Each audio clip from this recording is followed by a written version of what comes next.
નમસ્કાર, આપ જોઈ રહ્યા છો સંદેશ ન્યૂઝ. મહત્વના સમાચારો સાથે હું છું બંસી દવે. અમદાવાદમાં અનેક વિસ્તારોમાં વરસાદ. લાલ દરવાજા, ખોખરા, હાટકેશ્વરમાં વરસાદનું આગમન.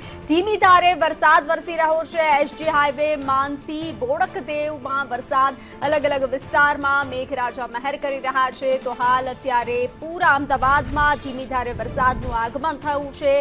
જે રીતે અલગ અલગ વિસ્તારોમાં જે રીતે સંભાવનાઓ વ્યક્ત કરવામાં આવી છે વરસાદને લઈ, અને તેને લઈ અમદાવાદમાં વરસાદ વરસી રહ્યો છે. તો વધુ વિગતો સાથે સંવાદદાતા હિરેન જોડાઈ ચૂક્યા છે. હિરેન, આપ લાલ દરવાજાથી જોડાયા છો. કેવો માહોલ છે? જે રીતે વરસાદનું આગમન થયું છે, પાણી ભરાવાની કોઈ સમસ્યા, શું છે સ્થિતિ?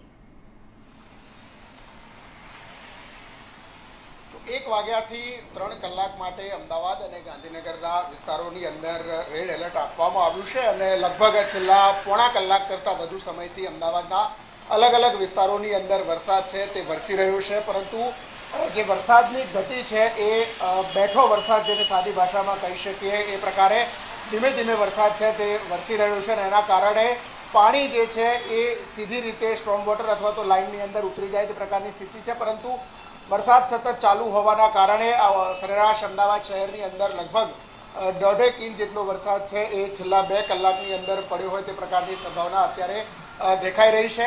હજુ લગભગ 2 કલાક જેટલો આ પ્રકારની સ્થિતિ અમદાવાદની અંદર રહેશે. એમાં અમદાવાદના પૂર્વ વિસ્તાર અને અમદાવાદનો પશ્ચિમ વિસ્તાર, બંને વિસ્તારોની અંદર સતત વરસાદ વરસી રહ્યો છે. પહેલી વખત એવું અમદાવાદની અંદર થઈ રહ્યું છે કે સમગ્ર અમદાવાદની અંદર એક સાથે આ વરસાદ છે તે વરસી રહ્યો છે. સૌથી વધુ વરસાદ જે છે એ કોર્પોરેશન એટલે કે ઝોન જે છે એની અંદર દક્ષિણ ઝોન એટલે કે હાટકેશ્વર, ભાઈપુરા આસપાસનો જે વિસ્તાર છે એ વિસ્તારની અંદર સૌથી વધુ વરસાદ છે તે અત્યાર સુધી સરકારી રેકોર્ડ પ્રમાણે નોંધાયો છે. બંસી જી હિરેન, જાણકારી સાથે જોડાવા બદલ આભાર.